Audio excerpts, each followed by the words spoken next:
Welcome to another episode of the Piano Pod, everyone. This season, we are exploring creativity and connection, highlighting artists who are reshaping what it means to create, teach, and inspire in the modern world of classical music. Today's guest, Anli Lin Tong, is a concert pianist, educator, and lecturer whose work beautifully bridges art, history, and faith. Born and raised in Taiwan during a time of martial law, An Li came to the United States all by herself as a child to study piano at Juilliard, an act of courage and independence that would shape her life and artistry. A Juilliard-trained musician and lifelong educator, she has since dedicated her career to sharing music as a force for reflection, healing, and human connection. Most recently, An Li organized a deeply moving event titled Bells of Nagasaki, Music for Contemplation, a concert that commemorated the moment when, for the first time in 80 years, both Bells of Nagasaki's historic Urakami Cathedral rang together again, a sound silenced since the atomic bombing of 1945. In our conversation, An Li reflects on the powerful story behind this project, her father's enduring influence, her family's rare journey of faith from Taiwan to Catholicism, and how music became her way to honor remembrance and hope. We also explore her artistic lineage through her mentor, the legendary pianist Mieczysław Munz, and her insights as a devoted teacher who believes artistry must be planted from the very first lesson. Before we dive in, thank you to our listeners for tuning in and supporting the Piano Pod. Your encouragement, whether through sharing episodes, leaving a review, or simply listening, helps sustain this growing community of artists and thinkers who are redefining what it means to make music today. Here is Season 6, Episode 8 of the Piano Pod with concert pianist and educator, Anli Lin Tong. Please enjoy the show. You are listening to the Piano Pod, where we talk to the brightest minds in the industry about how they are bringing the piano into the future and thriving in a complex, ever-evolving world. Anli, welcome to the Piano Pod. Thank you so much for being here today. Well, thank you, Yukimi, for having me on. Thank you very much. Thank you, and I'm truly excited to explore your journey, your artistry, musical lineage, and then the deeply moving Bells of Nagasaki project with you. But first, let's start with our tradition, iconic opening question. So you built such a successful career as a concert pianist, educator, and lecturer. What would you say is the core passion or mission that ties all these worlds together? Well, that is such an amazing question, Yukimi, and it's all encompassing. And I think that maybe something that we can save for the end, and it might make more sense how these threads all come together. Yeah, that sounds great. All right, so can we get into the Bells of Nagasaki Music for Contemplation project? Of course. Yes, great. So this was such a special concert held on August 3rd. So this past August at St. John Fisher Church in Rancho Palos Verdes, Yes. which is LA in California, and commemorated a profound moment when, for the first time in 80 years, both Bells of Nagasaki's historic Urakami Cathedral rang together again, a sound silenced since the atomic bombing of 1945, which is 80 years ago. Wow. So now for listeners and viewers, that might sound simple at first, but this story has so many layers and dots to connect history, faith, family, people, and music. So, Anli, could you start by telling us what was the Bells of Nagasaki concert about, and why did this moment feel so important for you to share through music? Okay, thank you for the question. And you're right. This is something that is just pulls together so many things: history, music, faith, geography, and really, in the end, it's all about the people who receive the message. And we're talking about something that happened, as you said, 80 years ago. But my connection with the Nagasaki bells began with a song. And I like to say the power of one song. And, we never know what something that we come across on a daily basis, as innocuous as maybe a word, a phrase, a passing glance. And in my case, this is just a song that my father sang toward the end of his life. He was living in a senior community outside of Taipei in Taiwan. My mother had already passed 8 years before that. And one of his favorite things to do was to go to the karaoke room in the Oh, facility. And he would always pick this one song. And of course, on the karaoke machine, you can see the images. And I see footages of this old Japanese movie. And then my dad would sing the song in Japanese. I do not speak Japanese, so I asked my dad, what is this song about? Because he sang it every day. And after the karaoke session, as we walk back to his room, he would tell me the story. And then this would repeat every day. So I began to wonder, why was this song important for my father? Because I didn't hear it in the earlier years of my father's life. So long story short, let's move to 2025. This year was the 10th anniversary of my dad's passing. And I had wanted to do something with music to honor his memory. Um, my father especially loved church bells. And then I thought about Nagasaki bells because in the last 10 years, I have found out from my own research a lot more about the story. And I thought it would be nice to tie the idea of the theme of bells in music, and we have many examples of that, right? As well, and to somehow incorporate the Nagasaki bells for the historic uh, dimension. Then I realized that this year was the 80th anniversary of the bombing of Nagasaki. So I started to put this together, but it was just an idea that was percolating in my mind.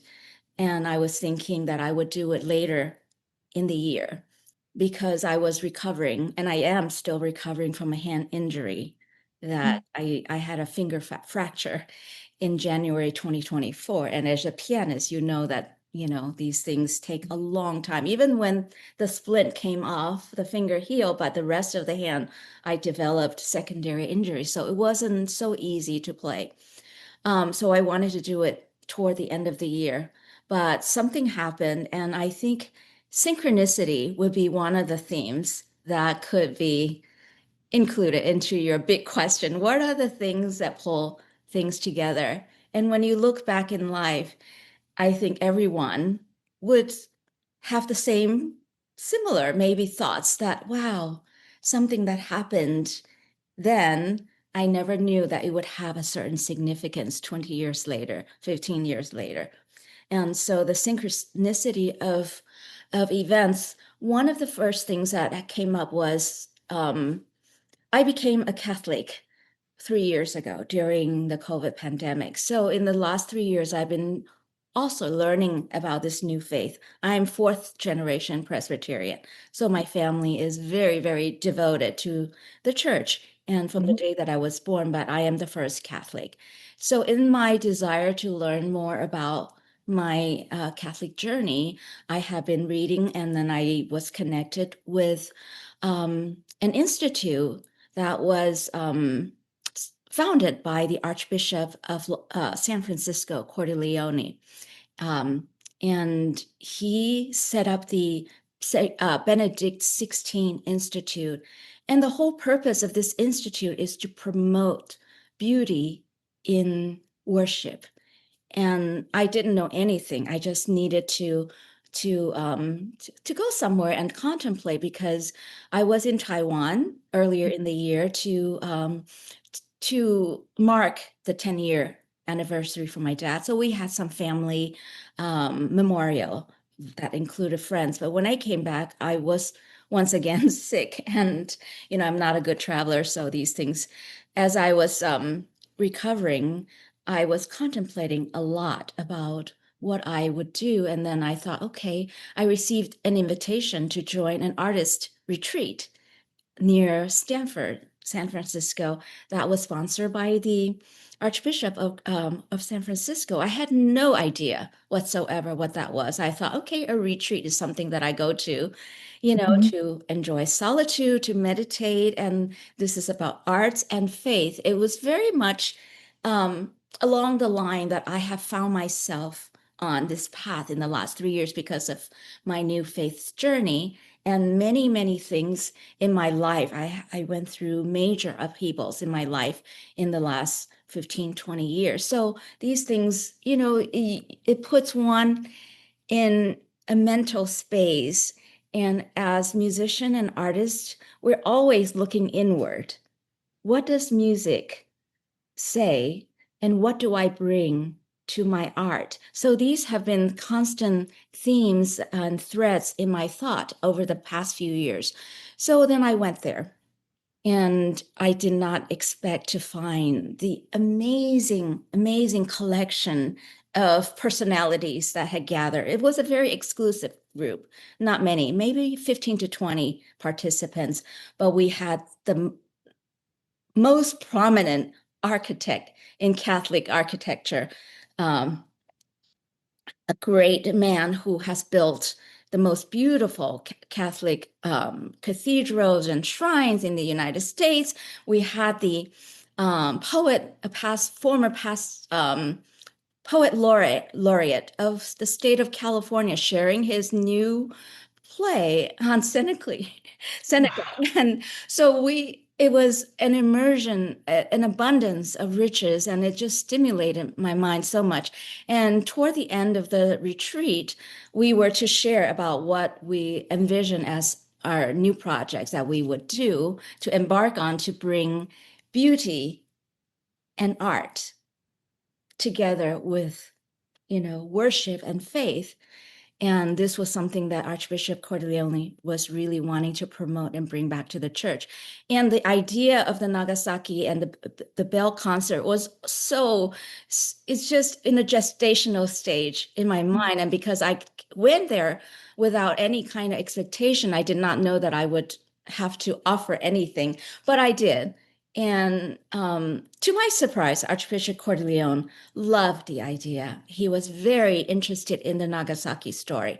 So he greatly encouraged me, and also other attendees at the conference came up and spoke to me after I shared my idea and said, Anli, you must do this. So we're talking about middle of June. I came back and I thought, okay, what am I going to do? The bells, in the meantime, I found out that American Catholics have gotten together under the leadership of a professor at Williams College in Massachusetts. His name is Dr. Nolan, James Nolan, who started to raise funds in 2024, just a year ago, to build a new bell to bring to Nagasaki. So here's the Nagasaki story. Would you like me to talk about? Sure. Yeah, yeah. So you're talking about Urakami Cathedral, right? So it's Yes. a historic church. So Yes. let's talk about the bells first. Yes. Yes. So what happened to the bells? Okay, so now we have to go back to history. Mm-hmm. 1945, August 9th, the bomb was dropped over Nagasaki. And Nagasaki has been traditionally the center of Japanese Catholics, which was always a very, very small minority. Mm-hmm. And Urakami was the main cathedral that had two bell towers. And when the bomb fell, it fell very close to the cathedral. Many, many Catholics perished on that day.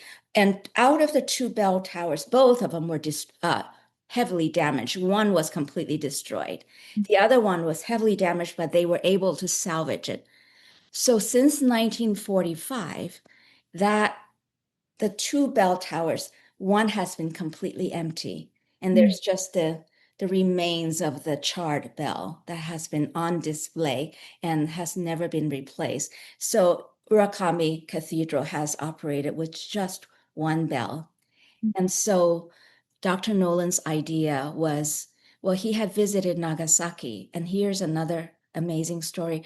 Dr. Nolan's connection to Nagasaki, his grandfather was involved in the Manhattan Project that developed the atomic bomb. Wow. Wait. Dr. Nolan's father? His grandfather. A grandfather. Oh my goodness. Yes. So he went to Nagasaki and he spoke. This is Dr. Nolan Jr., who is currently the professor at Williams College. He went and he met with the Nagasaki Christians, and one of the faithful congregants there came up and spoke to Dr. Nolan and said, wouldn't it be wonderful if during my lifetime I could see both bells again? And Dr. Nolan was so moved by that. He came back to the United States and began the project, which is called the Nagasaki Bell Project. Now, I mentioned earlier that these past few years since my dad's passing, I have always regularly Googled Nagasaki bells just to learn about what, and this is when I came across the website that was taking donations for the rebuilding of the new bell. And I wanted to do something, in memory of my father. So I made a very small donation in 2024, just a very modest. So then a few months later, in May, right before I went to the retreat in June, I received an acknowledgement letter from Dr. Nolan, but I didn't look at, things carefully. But when I came back from the retreat, the idea has solidified in my mind that I would do a concert in time for the August 9th anniversary. But I did not know at that point that the new bell was going to be installed on that day. It was going to be rung to two bells together the first time in 80 years. So when I heard that, I wrote to Dr. Nolan and I said, I just want to let you know that.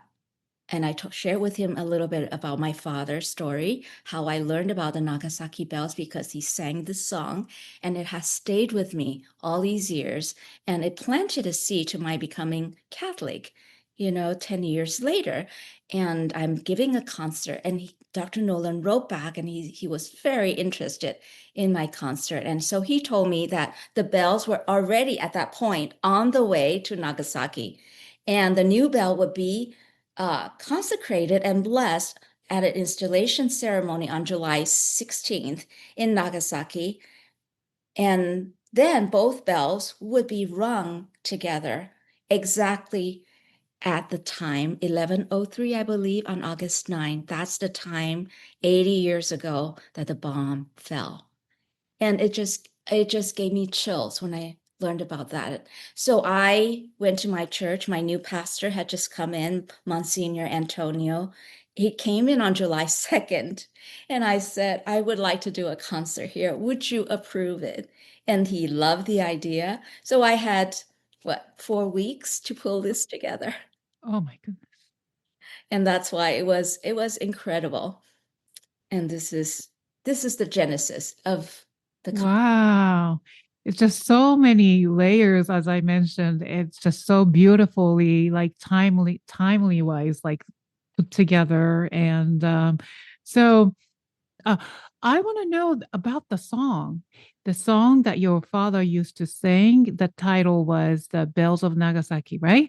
So Exactly. he loved to sing that song because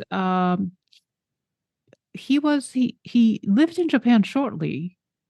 He studied in Tokyo right around that time. Mm-hmm. He was a medical student at Tokyo University, and he was actually in Tokyo during the Allied raids that bombed Tokyo. So that was in May of 1945, just a few months before the bombs fell in Hiroshima and Nagasaki, which brought the end of the war brought the war to an end. So, but this part of the history I only learned this year during my research of my father's story. So it just made everything more poignant to me to know that my father was actually in Tokyo. And maybe this is why the bombing, by the time of the Nagasaki bomb, my father had already left Japan, I believe, Mhm. because since he was a student in Tokyo and the university, his dormitory, everything was just in ruins, which is Mm. nothing but ashes. And Right. many people died. And there was a phrase that he used in his autobiography about his experience. He said, I had nothing. All that remained was the shirt on my back. Mm. So he eventually went back to Taiwan, and he did finish his last year of medical school at Taiwan University Medical College. So he did not complete his studies in Tokyo because there was nothing left. Um, so the song was the seed, and because of the song, I was able to research about the Nagasaki story. But in terms of how I would, I'm a pianist. Mhm. I'm not singing. And so again, I went back to the theme of bells. Um, and I was able to pull together. I call it the concert, I gave it the title of Music for Contemplation. It's in the middle of summer. We're in Southern California. Everybody's out or going to the beach. Who wants to come to hear a concert about atomic bomb?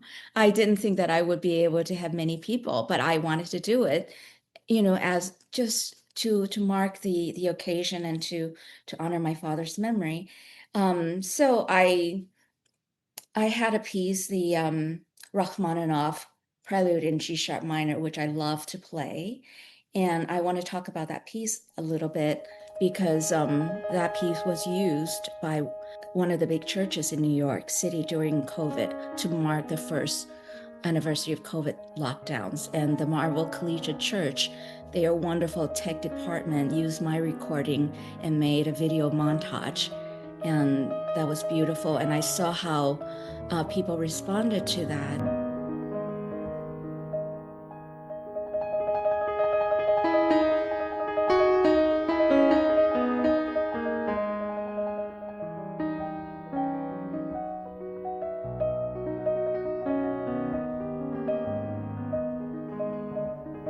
And there's a part in the G sharp minor prelude when I studied with my great teacher, Vitaly Margulis, who was Russian himself. He told me, Anli, do you hear the Russian bells in there? And I did not even think about it. And he was the one that really made me realize that Rachmaninoff loved bells because Mm. church bells rang every day to mark the hours in St. Petersburg, in Moscow, the big cathedrals. So the Russian consciousness is very much, church bells is very much in their recessed consciousness, and Rachmaninoff's music is full of the bell, Ah. bells. So, because I wasn't planning to do a big program again, Mm. because my hand Mm. had not recovered, so I wanted to open with that. But then, I had recently performed the Rachmaninoff Trio Elegiac in Mhm. G minor, actually about a year ago. That was right before I injured my hand.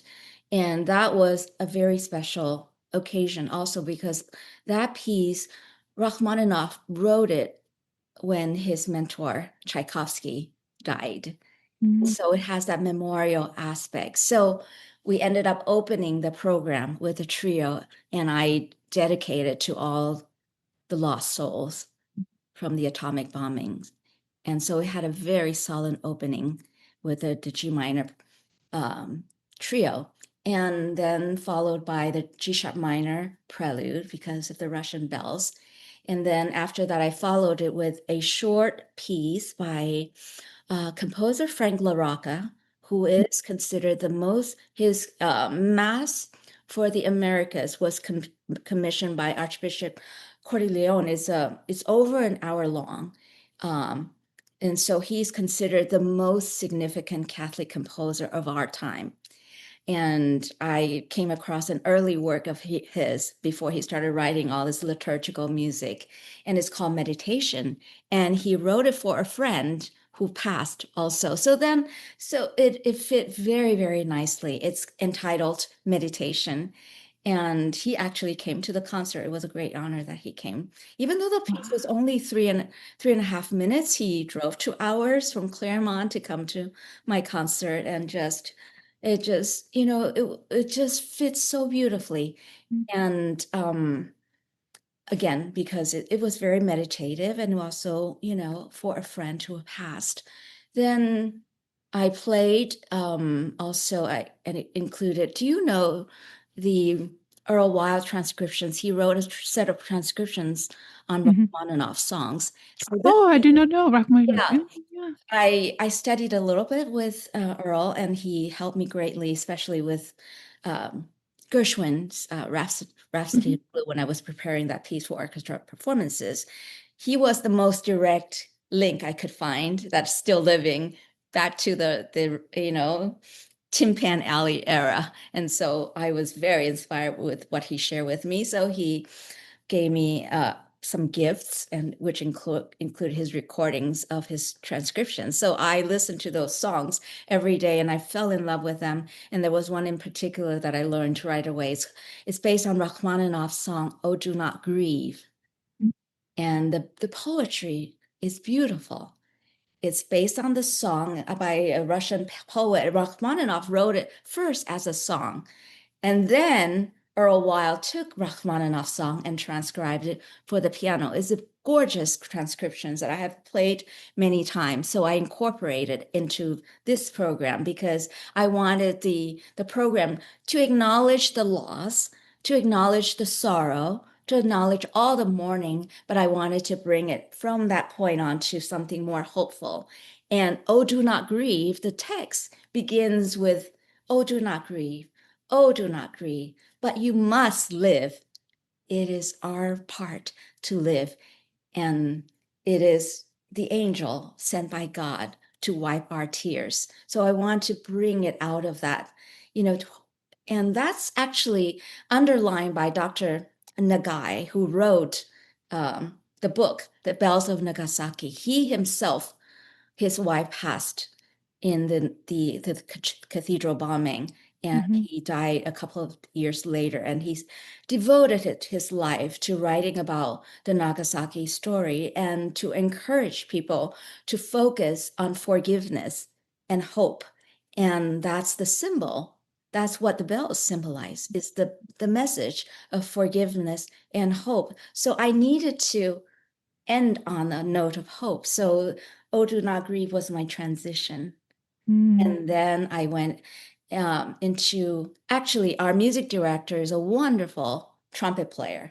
So he played Ave Maria, Caccini's Ave Maria, the trumpet, and I played it with him. And, it's like a vocalise. Sure. No words, but everyone knows the text of Ave Maria. It's a prayer, and also a prayer for the dead, as well as, prayer for the hope for our next life in eternity. And that was gorgeous. And then I ended my solo part with Liszt, the concert etude in D flat, which everyone knows as Un Sospiro, sigh.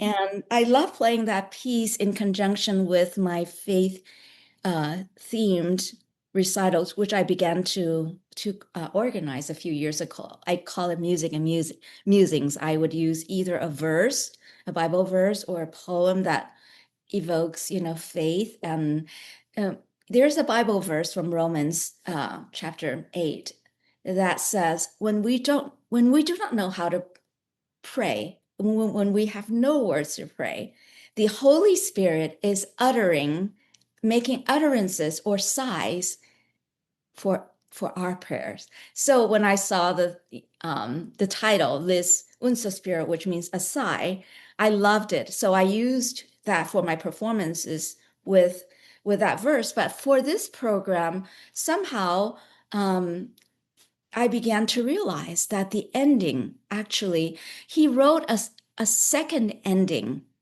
You know how Liszt always have alternate endings to his pieces. He did that, but there's an alternate ending that has a descending bass, and the chords in the right hand just ascends higher and higher. And that's not often done in performances. He wrote as an alternate ending, but nobody uses it. But for my program, it is that ending that just makes all the difference because it sounds like the low bells in the tolling of the low bells. And the right hand ascending is the ascending of hope. It's an upward, we're looking heavenward. And that actually encapsulates Franz Liszt for me as well. I put that in my program notes. Liszt was a man of duality. All his life, he lived as very much a man of the world, right? Yeah, right. But he very much also wanted to be a priest.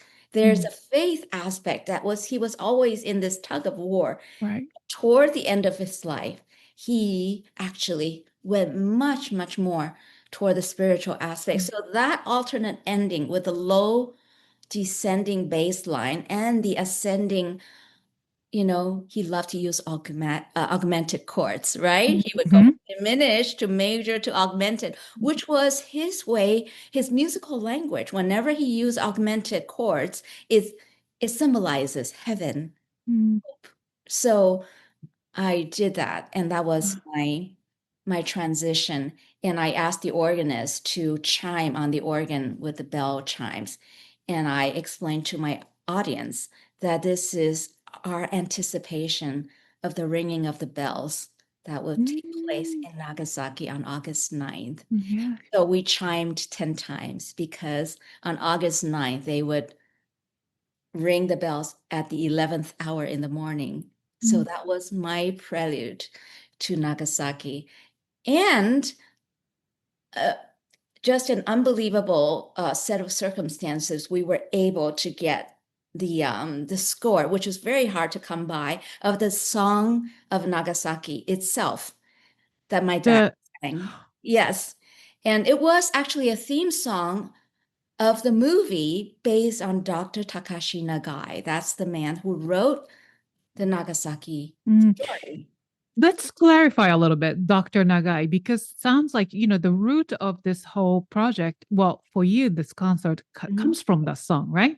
So I Yes. didn't realize it's the theme song from the movie based on Dr. Takashi Nagai. You mentioned Yes. he was his wife passed away during Yes. the atomic bomb, and Yes. he survived, but I think a few years later he also passes away. He had a major health issues after the atomic bombing, but he was writing a memoir or something like that.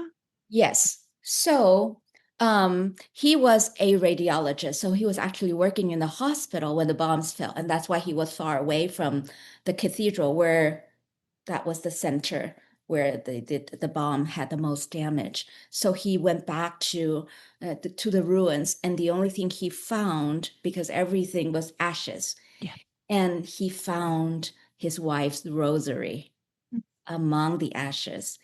And that was how he could identify his wife's remains.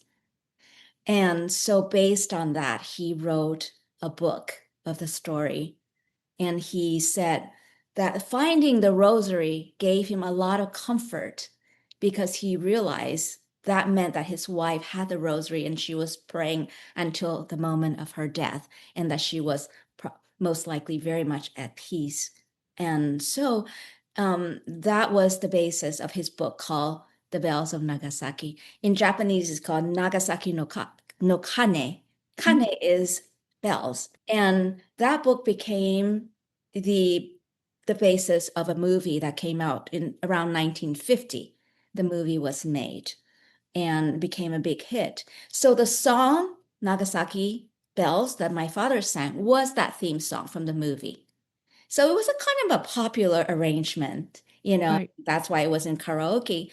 And I wanted to find a way to have that song sung, but it has to be sung in Japanese. But first of all, we could not find, even my music director, we could not find even a score of that song.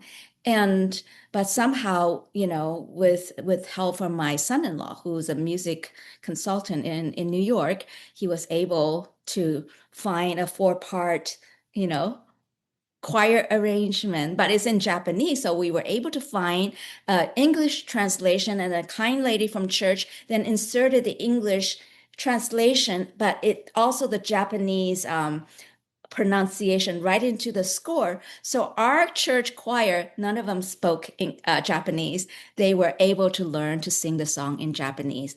And that became the finale of the concert. And it was an amazing moment.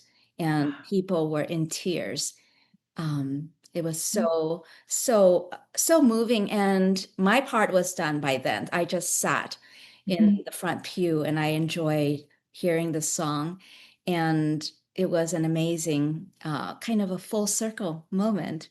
Sure. So many elements just came together as one. But I think you also have to mention that the church itself had some sort of a meaning, right? The church that you performed at. Is that the church that you belong to or something? Yes, it's my parish. Mhm. And so I have been a parishioner only for 3 years. Mhm. And because of the COVID pandemic, when I became a church member, I really didn't know too many people. And so to pull this together, I barely knew the music director, but without his help, we could not have made this happen. So Grant Hungerford, who was the trumpet, also the music director, he became my partner in all of this, and also my sponsor into the church, Lineage Belsky, helped me to coordinate a lot of things. So it was just all of these things together. And I did not know that people would resonate with the story so much. In fact, another friend came and said, "Well, this is such an amazing story. We must get the local press to cover it, maybe even just an announcement."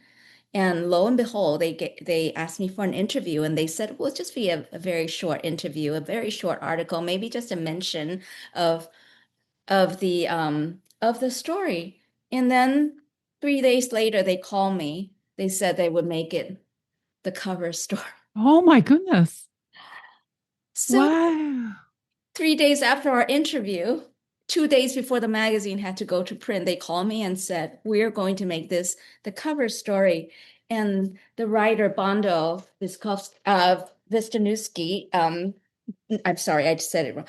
Wispolski Bondo, he did such an amazing article and laid out the whole history. And he included my father's photo. It says, "The bells may stop, but the ringing continues." He included a picture of the before and after picture of the Nagasaki Cathedral. And it's just an amazing story that he, as you said, there are so many layers to this Mhm. story. I don't know how, after 1 hour of interview, he was able to pull all these threads together. And I have a feeling because I was expecting 75 to 100 people at most, because so many people were either away traveling or, It's during the summertime. Yeah. Mhm. exactly. Half of the people that heard about the concert said, "I'm so sorry, we had planned a long time ago to be away. So the church asked me how many programs, and I said, "Well, maybe 100, maybe 75 people will come, and I'll keep a few extra copies." They ended up printing 300. I guess they knew better. And the day after the concert, the music director called me and he said, "Anli, do you know we ran out of programs?" And I said, "I didn't know. I could see it was a full house." He said 500 people. The concert. Oh my goodness. Yes. Wow. And so you're talking about a local church with a, a last minute concert that pulled together. Something touched people about this concert. What do you think that was? It's very interesting, and I couldn't put my finger on it. Mhm. And even as we got closer to the concert that whole week, and I was going crazy because I was writing the program notes, and then I had my one rehearsal with my trio, and then I incorporated poetry reading as part of the program. For example, before the Rachmaninoff, I asked someone to recite, the John Donne poem called For Whom the Bell Tolls.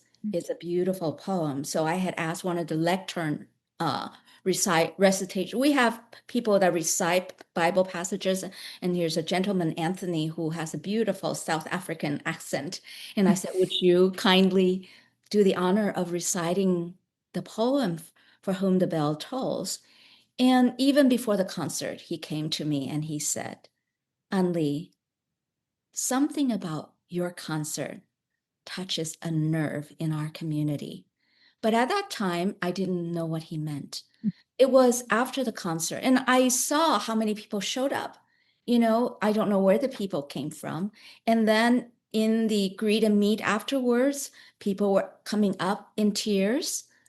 And then my friends were sending me text messages. They were overhearing things when they went to the parking lot. They overheard what people were saying. And, it's from these peripheral things that I began to understand the power of music. It had to come through music. And that was what I could offer. But when you use music in a way that I think goes right back to what Johann Sebastian Bach, one of my all-time sources of inspiration for music. He said, and I will read the quote. Bach wrote this in 1738. He said, the original cause of finish and end of all music should be nothing other than to be for the worship of God and the recreation of the spirit. And I think for me, it goes back to that. This is, for pianists, our music doesn't go much further back than Johann Sebastian Bach.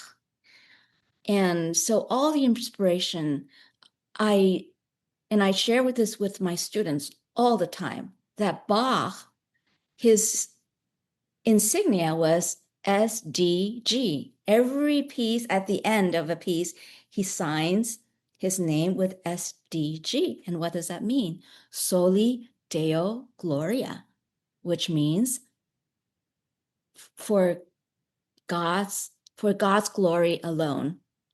And that was his purpose for his music. And if we go back to that, if we're able to use music for that end, the original cause of finish and end of music, this is exactly what he said, should be for nothing other than for the worship of God, only to all for God's glory. So I think this was a case where the music and the God element, because it came from what was in my heart, and also the message of the bells, the suffering of the Nagasaki Christians, which did not begin with the Nagasaki bombing. Actually, the story of the Nagasaki Christian began in the 16th century when the European missionaries first started to convert Japanese locals, and the shoguns did not like that. So the Catholics were made to choose between their allegiance to the shoguns or to God. And if they chose God, they would be crucified. So there were many, many Christians that were crucified along with the missionaries. And then after that, for centuries, they went into hiding. And in fact, the year after my father passed away, because I kept this idea in my mind, Martin Scorsese, the big Hollywood name director, came out with a movie called Silence. Do you know that movie? No, I'm not familiar. And it means silence. It's exactly about those 16th century Japanese Christians who were crucified. And so when that movie came out, I thought, oh, wow. And I still wasn't a Catholic yet. I was wondering why my father left me with this seed in my heart. So I paid a lot of attention to anything that fell in line. And I thought, wow, 1 year after my father's death, this big movie that won all kinds of Academy Awards is exactly about that story that my dad told me. He didn't tell me just about Dr. Nagai and Nagasaki. He told me about the 16th century Christians that were crucified. So again, it goes back, and it's amazing how these things align. My father's song, the stories he told me, and the way the last 10 years unfolded, that takes me right back to 80 years ago, marked this year. And I don't know, it's the confluence of events. If you are a Christian, and this is my perspective, everything comes from this perspective, is there's the Spirit is at work. And where you think that things are not quite possible because of limitation in time, the limitation of my own piano technique, how could I make this happen? And how did so many people come? Why were they so moved? And I kept thinking, it's not about me. That was one thing that I received, a message that I received. It's not about me. I was just a vessel. Even music itself is a vessel. Right. But how are you processing right now? I still feel the passion and heat coming from you. I feel like you're still like maybe processing the event, but Yes. So the event, it was almost a new door that opened. Yes, the event is finished, and we can't redo this because the 80th anniversary of the bombing is done. So that whole part is closed. But what it showed me was very much in terms of my personal, and we can say passion, or my goal, my inspiration. And it goes right back to my childhood, and things are now beginning to make sense. When I began piano as a 5-year-old in Taiwan, as a child, and my family being very devoted Christians in the Presbyterian Church, I was sent very early on to study music in New York. So I lived on my own since, sixth grade in elementary school in this country without my family. Um, and it was always impressed upon me by my parents that my music was to serve God. But all these years, I didn't understand how I was to do that. Does that mean just playing as a church pianist, which I did a lot, even all those years when I was growing up, wherever I was at a church, if we were there for more than a year, I would, help out to be the church pianist. And if I went back to Taiwan, I would play for services. But, I think God has something else in mind, because I look back to my life and I said, I didn't have to leave home to go to a foreign country to be a pianist to do that. Plenty of pianists can do that, right? And I think now my life makes sense because of all these things, because of what I have gone through, because of my family background and the seed that was planted very early on, what the music was for, which coincides exactly with what Bach wrote, is nothing for nothing else but for the worship of God.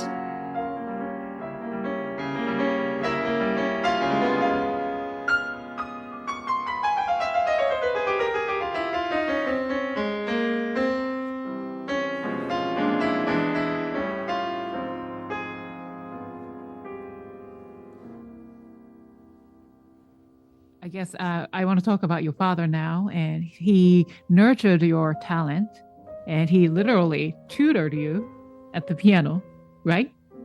So there's a special connection to this concert you mentioned, that the inspiration came from your father's singing this song at karaokeing, right?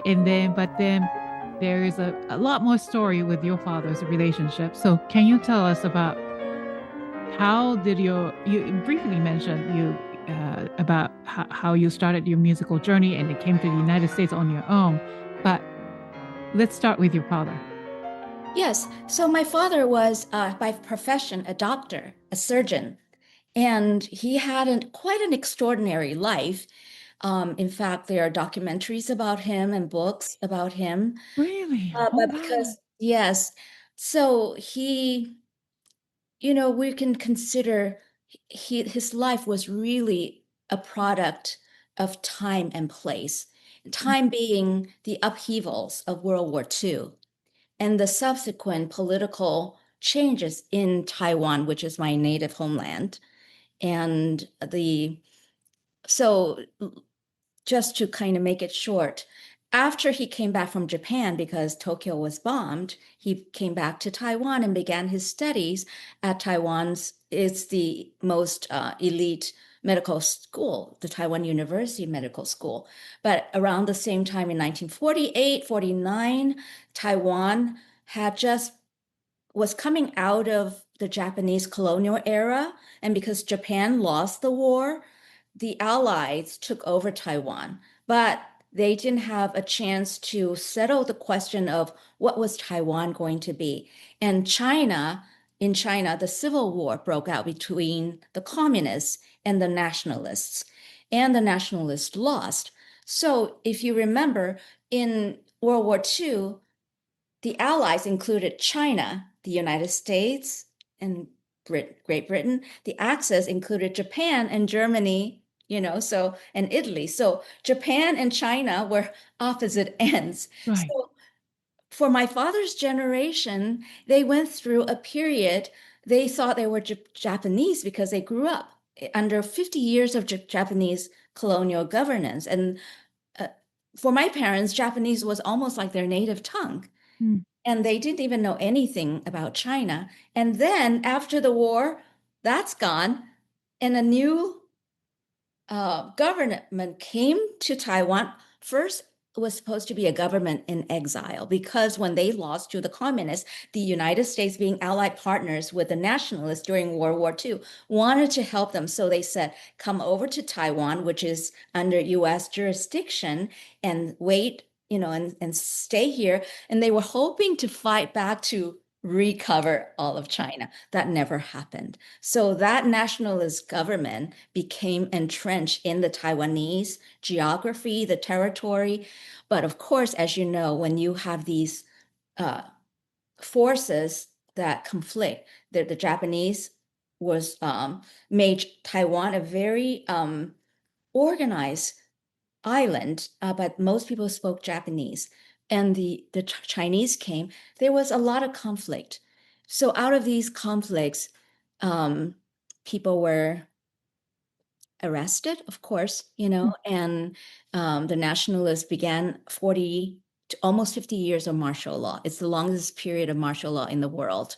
So there was, it was just, they call it the White Terror era. And during that period, my father, with his university medical school classmates, lots of them were all arrested because they participated in reading clubs, that they were reading books that were not, approved by the nationalist government. And instead of, uh, looking at everybody's record, they just rounded everybody up. And then all these prisoners, because Taiwan is a small island, so they were all shipped to a remote island. It's called the Green Island. So my father was a political prisoner for 7 to 8 years. Oh, my. Yeah, so this was all the time before I was born. So I did not know anything about my father's life. So that's a whole different story. And it's actually a beautiful story that's come out of that. I gave a lecture once, I call it They Sang and Sang, because I learned later on, when I visited my father toward the end of his life, that many of those inmates, they were highly educated people, lots of doctors, lawyers, and, my father had his fellow doctors too.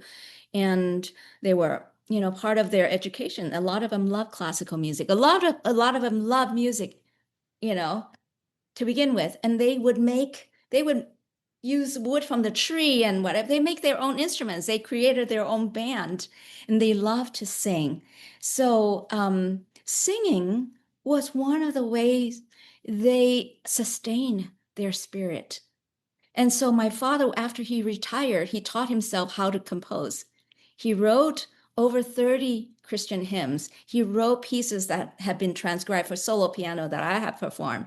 So this musical seed in him, maybe that's where the seed came from. And this, he also says that he was able to sustain his spirit because some of the prisoners came out, either they were executed or even if they survived, they never were the same. But my father came out of the 8 years of imprisonment. Not only that, he continued to practice medicine. He raised a family. We were all born after that, and he became a church elder. He was the first, he transcribed the first Taiwanese Bible in his retirement. Oh my goodness. And he taught himself to compose. He has published music. Oh wow. Incredible person. And what I saw in him was never any bitterness. He never talked about the hardship. The hardships of those prison years, I had to learn from reading other things. But from him, if you looked at my father, he would have big smiles. He loved to talk, but he didn't do small talk. He was always talking about philosophy. Then I learned that his favorite author was, his favorite literature was Les Misérables, and it's the theme of redemption. And yeah, less than a year before he passed, one of our most profound conversations was about Jean Valjean in Les Mis. And the theme of, and that's when he told me, he says, Anli, this is what you need to remember. I sent you away when you were little because your mom and I were told by all the teachers who heard you play that you had a certain talent. And I didn't think that you staying in Taiwan, we could give you that environment. And so I sent you away because my father, these were his words, musicians, artists have a unique role to play. You have a unique ability to help and bring betterment to humanity in a way that politicians, economists, and bankers, others, people, they cannot do. But musicians, artists can do that. So that was the conversation that I took from the end of my father's life. He instilled in me that I had to use my music to serve humanity. And I call it his belief in the nobility of the arts. So for the last 10 years, this has been what has been on my mind. And now with my new faith journey, it's another dimension. Yeah, but it really does make sense that you came to this point, right? But I also want to know how in the world you were able to go to the United States on your own as a child. I want to know that journey. Yes, and I cannot tell you how many people have told me that I need to write a book. Mm-hmm. And I have never felt ready to write my book because I didn't understand my life. I didn't understand it. And as I said, this is the first time that I am beginning to see that my life makes sense. Because how many pianists, wonderful, fantastic pianists, are there in this world, right? No one has to leave home as a little girl to go to a foreign country and live by herself, which is what I did. I was put on an airplane. I had a little doll that I chose to be my travel companion. And I stopped by in Los Angeles where I had family. And that was the idea, was I would go to New York and stay with my father's sister, my aunt.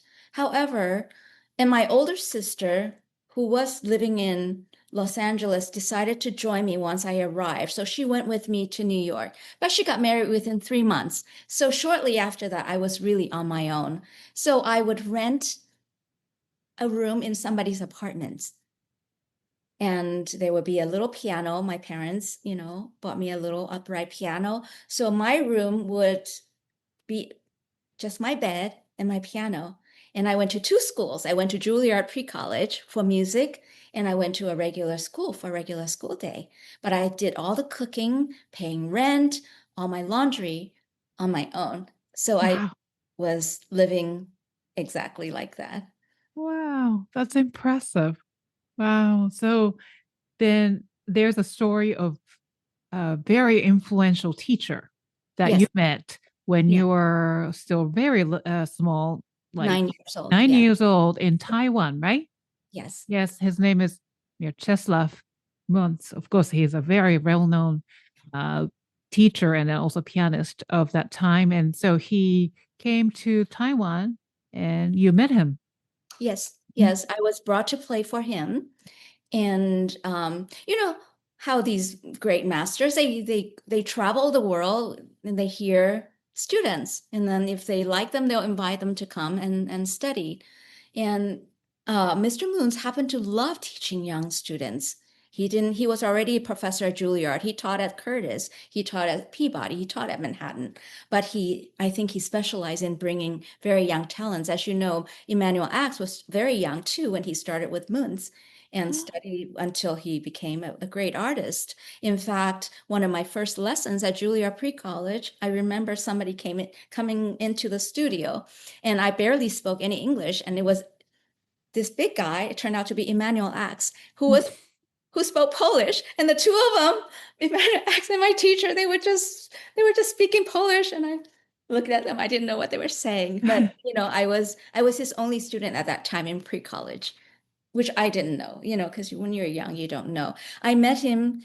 He liked my playing. And after I played for him, my teacher summoned my mother and said, Mr. Moons wants to talk to you. I don't know what they said. I was just a kid. I went out to play. And then my mother came home and told my father, Mr. Moons wants Anli to go to America to study with him and that he would take her at the Juilliard school. Yeah, it's back then it was like going to the moon to go from Taiwan. And my parents, because as I said, Taiwan was under martial law, there was no immigration allowed. So there was no question that I had to go by myself. Wow, I see. Okay. Yeah. But your parents, supported you and you made the move and here you are today. But later in your life, you wrote a deeply moving article in search of Mieczysław Munz to ensure that his artistry and legacy would not be forgotten. So what inspired you to write that piece? Again, it's about the life behind every artist, right? So because I was his youngest, I didn't know much about his life, and then he passed. After that, I was still, a child, and I've floundered around, moved around, then lived for a couple of years in Ohio with my older sister, but there was not much happening, and I decided that I found a way to get into Interlaken on my own because that would solve all of my problem. I would get music and I would get housing, right? And that's where I met Dr. Coonrod, who was a wonderful teacher for me. Then I went back to Juilliard after I graduated from Interlaken. And this is before the internet age. I didn't know anything. All these years I wondered. I remember people had said that Mr. Moons, his entire family perished in the Holocaust because he was from Poland, and Poland suffered greatly, especially Krakow, where he was from. So he had no family alive, and he married Aniela Rubinstein, who for a short period, because she then left him to marry Arthur Rubinstein, and he remained unmarried for the rest of his life. So he had no children. And then when I realized as I grew older and I realized that I was possibly his youngest ever student before he passed, and I could never find any information about him. And I felt really sorry because this is before the internet age. Now, I knew Emanuel Ax was his student, but Emanuel Ax is a great artist. He's busy concertizing. And Shine was playing everywhere. I didn't know them. We were a generation apart, right? So in 2000, when I started my doctoral studies at UCLA, I had to learn how to use the computer, and I began to search. And then little by little, I began to find information about my old teacher. So fast forward a few years, I wanted to do something more concrete. So I went back and I did research at Curtis Institute where he taught, and I researched the archives, and that was the basis of my article. And since then, there's been other projects for Mr. Munz, and there was a documentary. I don't know if you heard of it, but one of Anne Shine's students, who's now a professor at University of West Virginia, her student did a project on Mr. Munz, which was turned into a documentary. So I was invited to be in that documentary, and I talked about Mr. Munz. And what happened was that when I realized that I was his the end of the line, and the rest of them were either busy concertizing or some of them had already passed, because we're Wow. talking about 70 years range. Mr. Munz was 70 years old when I met him. And so I felt like if I didn't do something, who is going to do it? Who is going to remember Mr. Munz's name? And that was the impetus for my research project. And that's why I gave the title In Search of Mieczysław Munz, because clearly at that time when I started my research, there was very, very little. And of course, I was inspired by Alfred Cortot's book, In Search of Chopin, right? That beautiful book, which I Yes. love. So I gave the title In Search of Mieczysław Munz. And it coincided with the 100-year anniversary of the Juilliard Pre-College. So I offered this for that. Wow. And I set up a guest artist series at Juilliard in Mr. Munz's name. So they have now featured a great artist in the inaugural series. Andras Schiff was the guest artist for the first installment. So I know Mr. Munz's name will not be forgotten. And that was my only wish, was to keep his name out there. Wow. Beautiful. And I believe that you sent me the link to this article, right? Yes. And also another article about the Bells of Nagasaki as well. So they are all available as links. So I will make sure to insert that into the description of this episode so that a lot of people can read it and read them. Wonderful. And so I want to talk about some seminars you led about musical lineage. So, what do you hope participants take away, or what do you hope our listeners to take away from learning about your artistic ancestry? So this kind of came just very innocuous. One of my Juilliard friends, good friend, he's a fabulous pianist, Chenny Wang, who was a student of Anya Dorfman, and later on has studied with Yablonskaya, Oksana Yablonskaya. So he's been a good friend. And one day, just out of the blue, he sent me a text. He says, Anli, the Holy Spirit moved me today to research our past teachers. And I found out that 3 of your 4 teachers, he only knew 4 of my teachers, I can trace their lineage all the way back to Johann Sebastian Bach. And I thought, that's amazing. And he knew about my faith, and he says, and you and I know who was Bach's teacher. It was God himself, because all the inspirations came from God. And so I just love this idea. And then I was approached to do another podcast for Mu Phi Epsilon. They call it Music Talk, Music Tunes. And I gave him 2 or 3 topics to choose from, and the person in charge said, I like the musical lineage, because we call it, what is your musical DNA? Because once my friend charted it out, I was able to go back and add my other teachers, including Dr. Kunra, actually, and I was able to trace everyone. And this is what's interesting. Anybody who's anybody in the Western piano world can trace back to either Franz Liszt or Theodor Leschetizky. Mm-hmm. Both of them came from Czerny. Mm. So Czerny was a prolific teacher, and Franz Liszt studied with him for 7 years. So, and how many students then Franz Liszt had, right? The impact he made on the modern piano technique. And then on the Russian, Eastern European side is Leschetizky. So the Russians, and they're all offsprings, including Rachmaninoff, Paderewski, they came out of there. So all of my teachers, I can trace back to either the Russian side, because I had wonderful Russian teachers. My teacher, Martin Cannon at Juilliard, his teacher was Rosina Levine, who came from the Russian side, right? And then Mr. Munz was from Franz Liszt, Busoni. Mr. Munz has studied with Busoni, and then me. So I'm only two generations off from Busoni. And then we go all the way back. So what this it was just a fun exercise to do this. So what this showed me was that, and I share it with all of my students, if you know where your teachers came from, you can trace it all the way back to the master of masters, Johann Sebastian Bach, who got his inspirations from God himself. Then you know that this is something that you don't just play around with. There's a seriousness of attitude. We have this glorious inheritance given to us. And it's part of our musical DNA. We get our physical DNA from our parents, where our temperament, our physical temperament and our cultural DNA from our life, where we live.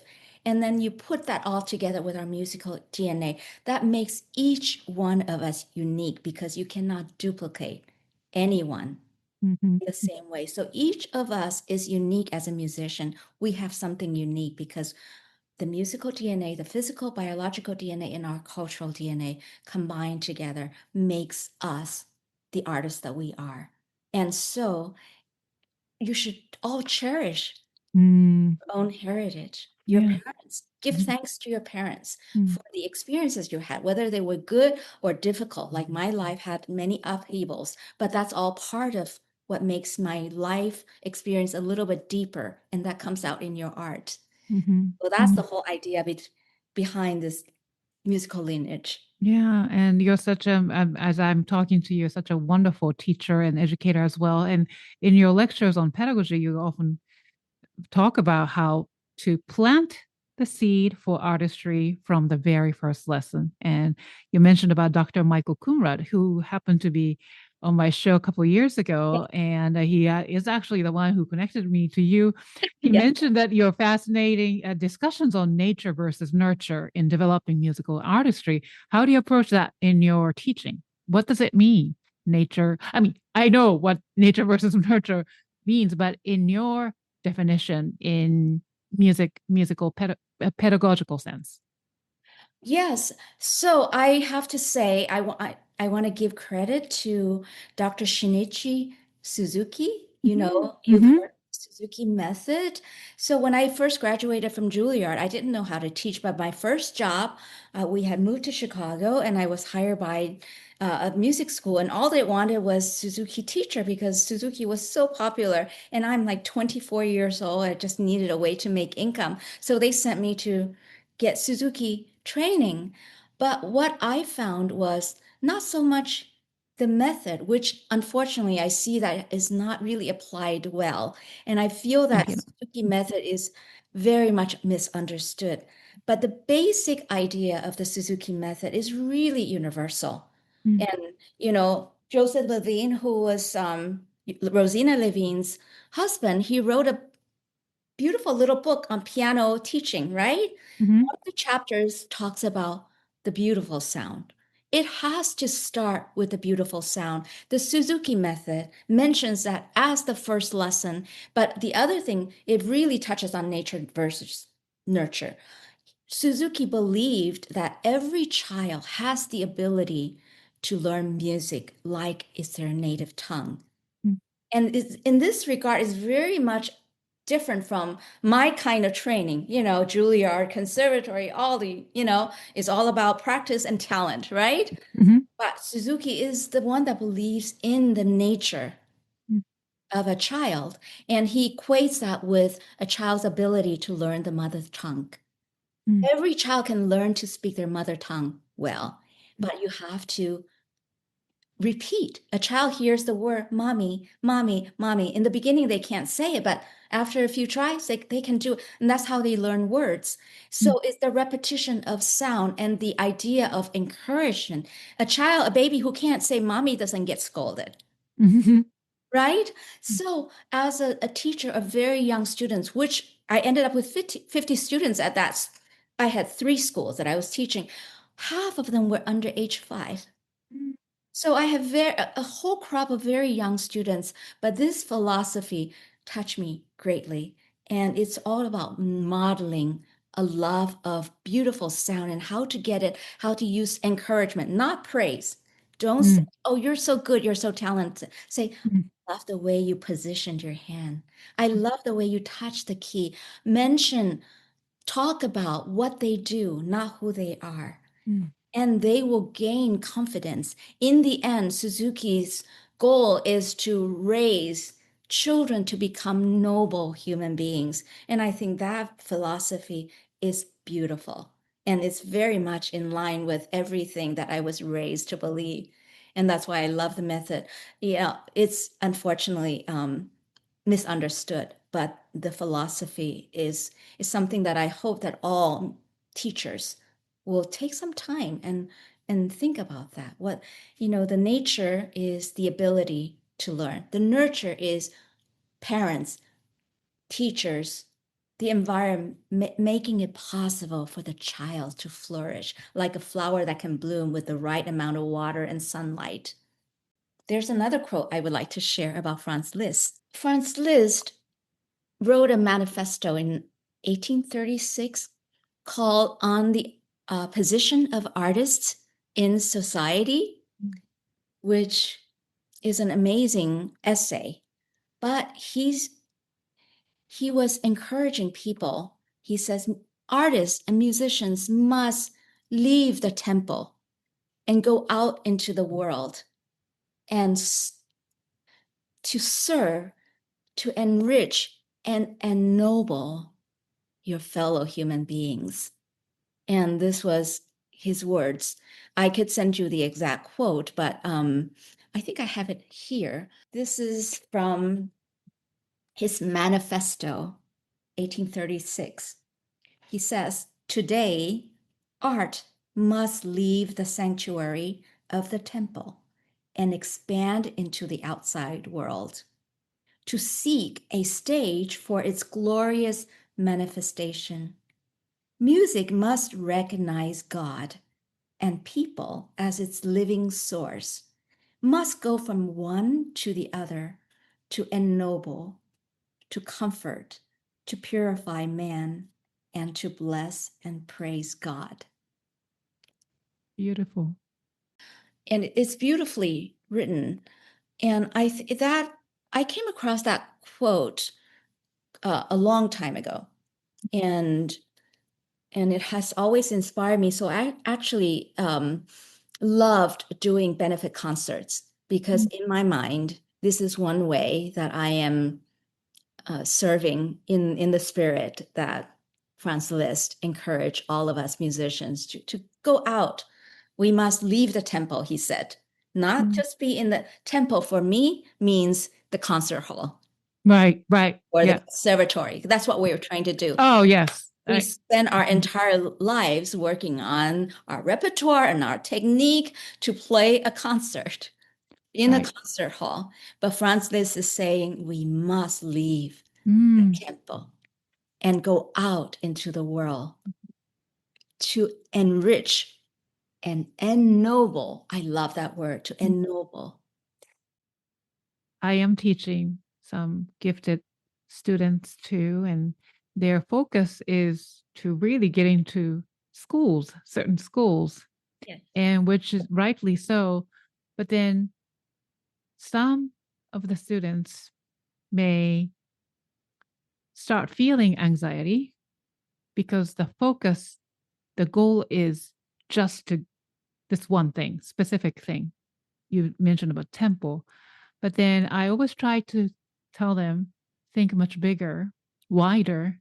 It's not about it, that, yes, that is important, but it's more important that you involve people and how you make the music resonate with others. So, yeah, the poetry you just read just means so much. It's beautiful. As teachers, we cannot lay it all on them. What I share with you is pretty heavy. Hmm. And because we're talking as equals, right? So part of becoming an effective teacher, and I felt like I really have my introduction into teaching was trial by fire, you know, Mm, coming out of Juilliard, and I didn't even know how to explain the concept of a quarter note versus a half note. You can't just do counting because the beat itself can the duration can vary. You have to make them feel. It has to be a kinesthetic experience. So it was very, very hard for me. I had many nightmares. I wake up having nightmares where my students are just laying on the floor and wouldn't get up and play the piano because they were all so young. So one of one of the things is just to keep things in proportion, keep things balanced, make things digestible for your students. You have to relate to them. For example, even one of the things that you relate to them when I taught very young students, I didn't stand over them. If I'm holding their hand and they're only this high, I would be almost kneeling down so that I'm showing them their hand position and their eye to eye on the same level. And I feel very sad when I hear sometimes we have transfer students and they come to me and the parents say, "Oh, my child is just not that talented. I know you have great students." And that hurts me when I hear that kind of talk because no mother, no father should be saying my child is not talented because the child then goes home and repeats it to himself. I'm not talented. mhm. Of course. Talent doesn't even enter my vocabulary when Mhm, I'm working with students. And um, so about my faith and all my core passion, that's me personally. But when you deal with students, it has to be very practical. It has to be in digestible doses. And the teachers, one of the I'm also working with teachers, who mhm, teach other students, and I require them to bring the pieces that they're teaching. I said, "Are you practicing what you're teaching?" So if you're teaching even a Clementi sonatina, you have to play it for me. mhm, Because if you don't play it, you think that students doing something and you're correcting them based on paper or based on what you think. But if you actually work it out on your own, you'll realize a certain fingering just doesn't work as well, especially mhm, when the size of the hand is different. So my adult teachers who are students, I mean my adult students who are teachers, I ask them to play what they're teaching for me. And one of the lectures that I just gave to our local music teachers group, I said, "Please use your morning hours before your students come. Practice. You have to practice."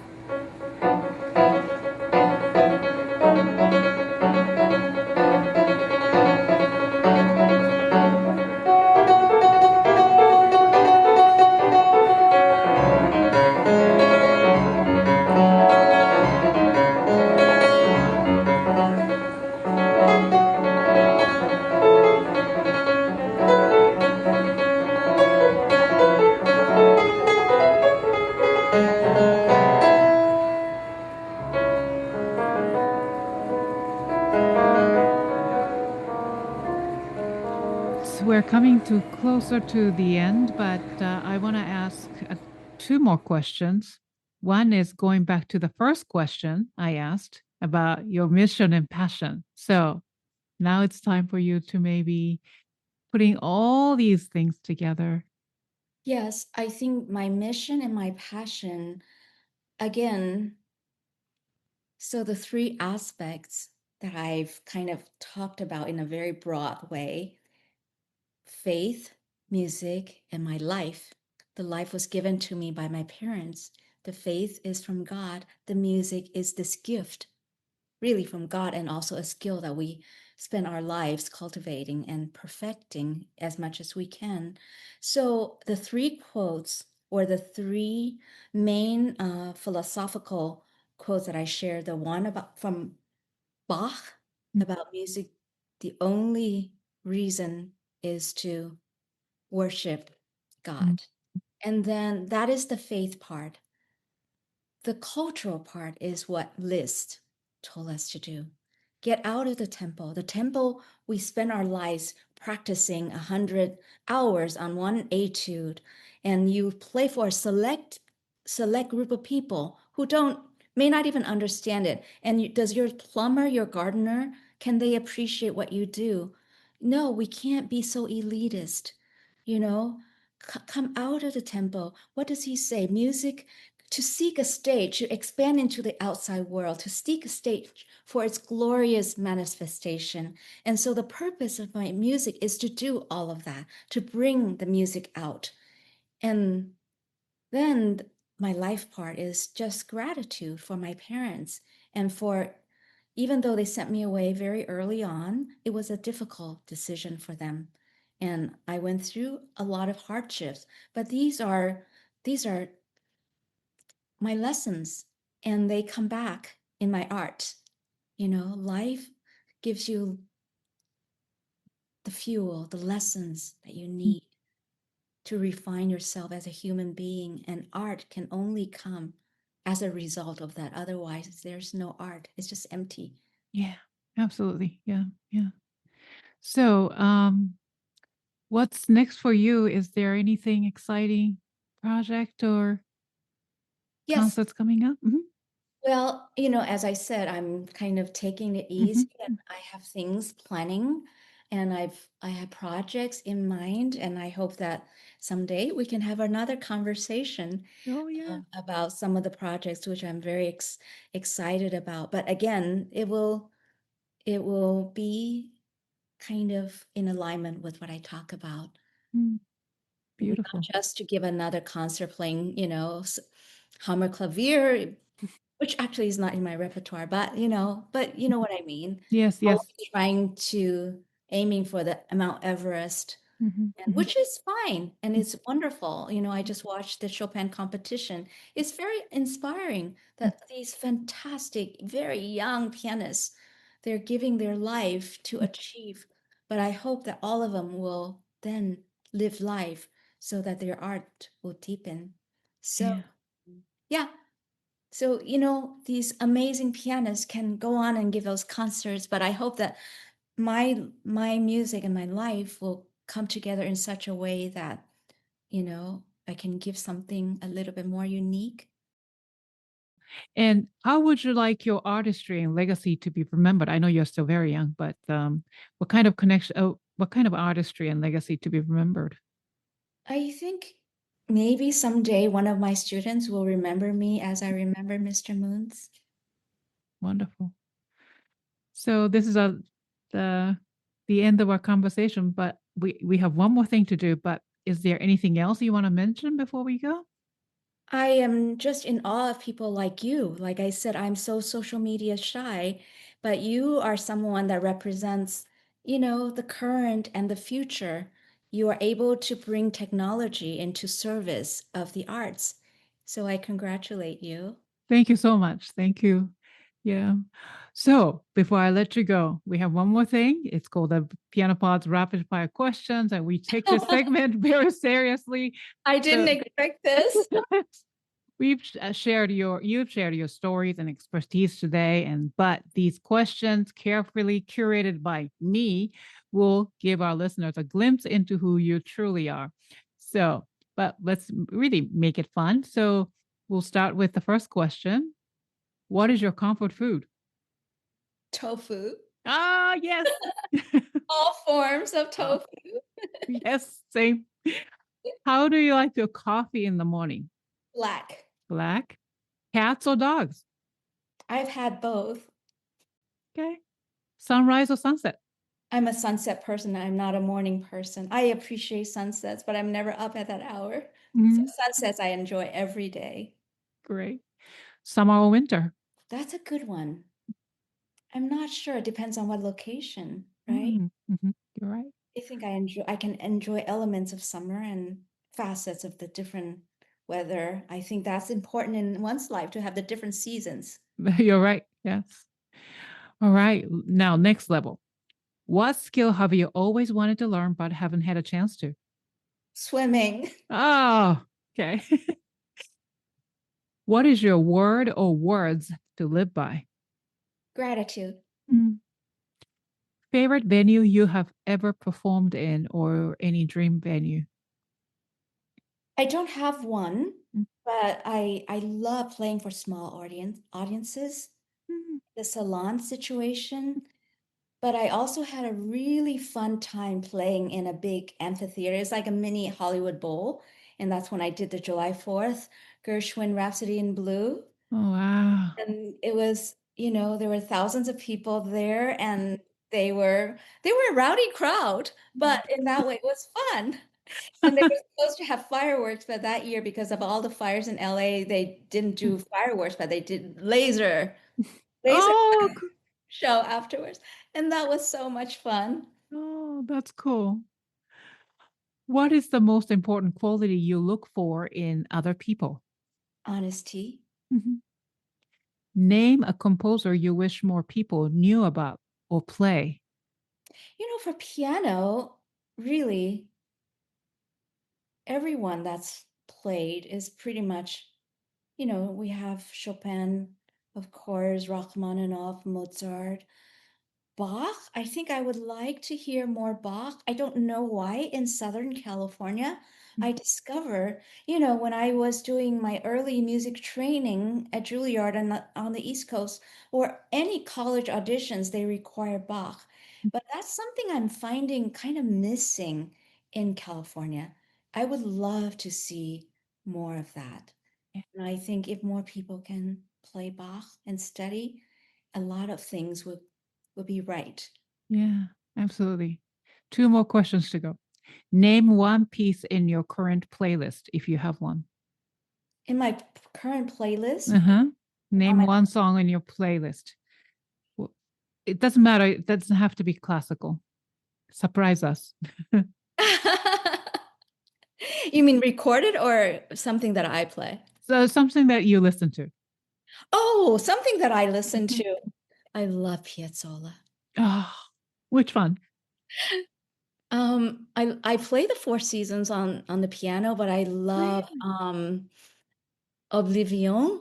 Uh-huh. In fact, there's this channel that has Oblivion like for 3 hours, and when I'm cooking, making Chinese dumplings, I have that on and I'm dancing and making my dumplings. Oh, that's nice to know. Yay. Yeah. The last question. I want you to fill in a blank. Music is blank.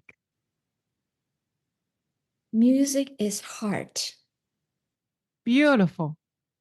It Thank you, Anli. Thank you so much. has to beat, right? It Mhm. has to pulsate. Yeah, yeah. Yeah. Okay. Beautifully said. Thank you so much for joining us today, Anli, for sharing your artistry and journey, thoughtful reflection with such openness and kindness and grace. To our audience, if you'd like to learn more about Anli's recent Bells of Nagasaki project and also another article she wrote, you can find links to related articles in the show notes. And of course, a huge thank you to all of you, our dedicated listeners, for tuning in. If you enjoyed today's episode, please give it a thumbs up and subscribe to the Piano Pod on YouTube. Share and review this episode on favorite platform and tag us at the Piano Pod. It's one of the best ways to help our community grow, and we love hearing your feedback. For the latest updates, guest news, and stories that inspire creativity and connection, follow the Piano Pod on Substack and TikTok and Instagram. We'll see you in the next episode of the Piano Pod. Thank you, Anli, once again. Thank you very much, Yukimi.